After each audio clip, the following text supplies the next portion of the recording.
docket 51 of 1977 details, amongst others, that there were several other persons in the house, namely Miss Gladness Nxumalo, the owner of the house, who is the mother to Kelly, Miss Zandile Lorraine Nxumalo, sister to Kelly, Mr. Longwe Twala, boyfriend to Miss Zandile Nxumalo, Mr. Tumelo Madlala, friend to Mr. SENZO MEYIWA, and Mr. Mthokozisi Twala, a friend of Mr. SENZO MEYIWA, in the lounge or dining room. A cell phone belonging to Miss Kelly Nxumalo was taken, and the assailant fled, dropping a head on the premises.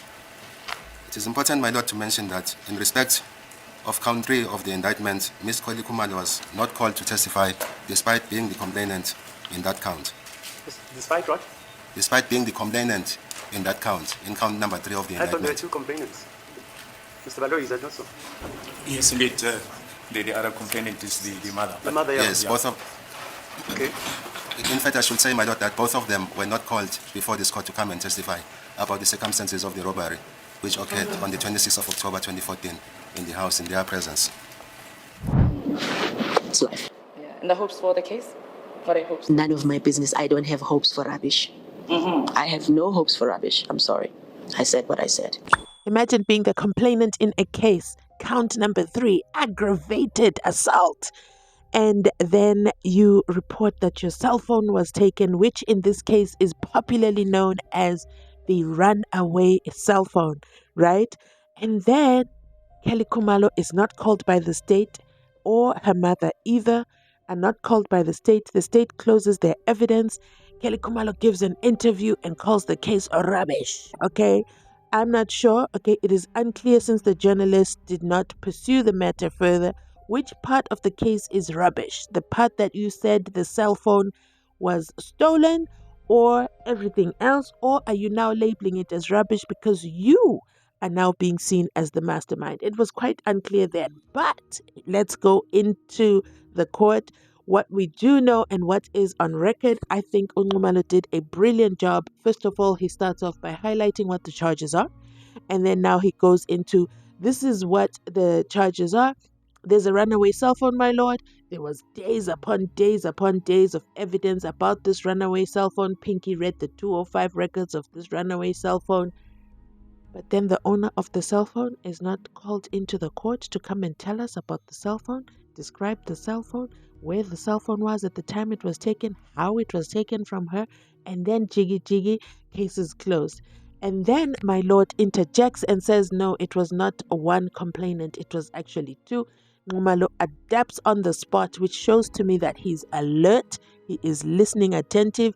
My lord cannot distract him or catch him off guard. He is ready. He adapts right away on the spot to say, then it was 2 complainants and both were not called into the court to be witnesses on the stand. Brilliant move. Now, let's continue listening on and hear what else he puts on the table. In the section 174 application for accused number 4, I have explained section 174 a couple of times, but just in case, if for the purpose of this series, let me say it one more time. What is a section 174 application? It is literally the defense saying there isn't enough evidence against the accused, kindly drop the charges on them and they go home scot-free. However, for accused number 4, he is a serving accused. So he will be cleared if he's granted the section 174. He will be cleared of any charges on the SENZO MEYIWA trial, but not on what he's currently serving. So he still goes back to prison. Let's continue listening on. The state will allege that the accused were acting in the furtherance of a common purpose to commit the crimes as per the indictment. The duties of a prosecutor. In terms of Section 25 of the National Prosecuting Authority Act 32 of 1998, determines the powers, duties, and functions of prosecutors. Section 25, subsection 1, provides that a prosecutor shall exercise the powers, carry out the duties, and perform the functions conferred or imposed on or assigned to him or her, A, under Act 32 of 1998 and any other law of the Republic. B, by the head of the office or investigating directorate where he or she is employed or person designated by such head. Or C, if he or she is employed as a prosecutor in the lower court by the DPP in whose area of jurisdiction such court is situated or a person designated by such DPP. Regards Minister of Police and another versus Duplessis 2014 Volume 1 SACR 217 SCA. The summary of substantial facts in terms of Section 144 subsection 3 in bracket small letter a in bracket of the Act 51 of 1977 details that the deceased Mr. SENZO MEYIWA died during or after the commission of the robbery which gone wrong. Brigadier Kininda in his evidence details a hit to kill the deceased and based this argument in the investigation done and or conducted by the investigating team on the following. The evidence of Colonel Lambert Steyn.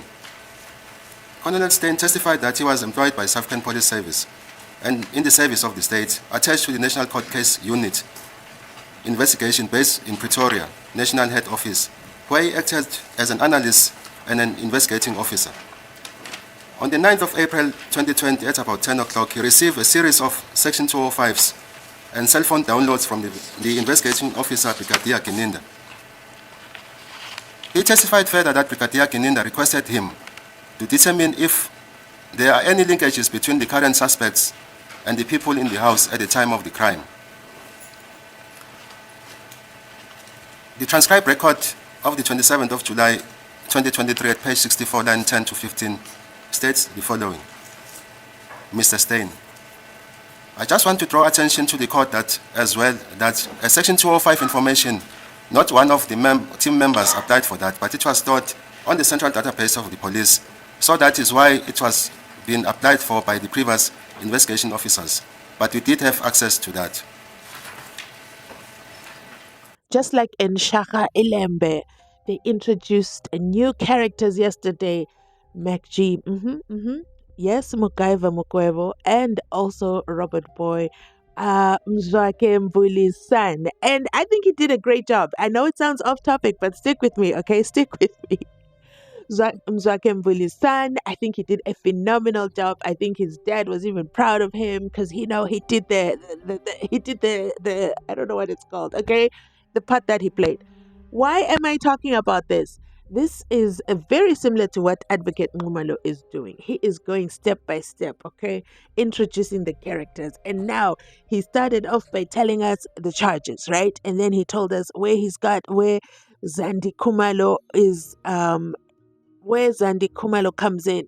He shines a light on her for count number 2, attempted unaliving.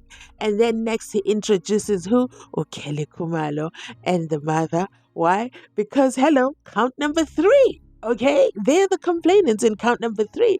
But where are they? They never ever made it to the court. That is quite a special position to hold, to be a complainant and never be called as a witness. Wow. And then, wait for it, he introduces us to Brigadier Bongani Nicholas Kininda. Oh my goodness. But before he does that, he tells us what are the powers of the prosecutor. Basically, he's reminding Baloyi that, listen, did you actually do your job or did you come here to play games? And then from there, he introduces Kininda and how Brigadier Kininda turns everything around into Enganegwana. You see why I spoke about Shaka Ilembe? It's because this is a script. And in a script, you build a story. You build the story as you go. You add characters. Next week, we don't know who's going to be added into the cast. Same thing that Nxumalo is doing here, okay, as a Zulu man, But am I saying he watched Shaka Ilembe and then he used that as his template? No. But I'm just using that as similarities so I can draw relatability. So basically, Kininda is now part of the cast, okay, in this application 174. And he says that Kininda details how it is a hit to kill the deceased SENZO MEYIWA. May his soul rest in peace. And then he introduces Steyn. Yeah. Drop a 1 in the comment section down below if you remember Steyn. And how he struggled. Yes, he certainly struggled on that stand, especially under Shololo. So basically, Steyn tells us that on the 9th of April 2020, he received a series of downloads. to determine if there are any linkages between the accused and the people in the house. That's the instruction that he received from Brigadier Bongani Genenda. So, the way that the investigation was done, if that's what we want to call it, it is searching for a needle in a haystack and not the evidence leading them. No. It's the other way around.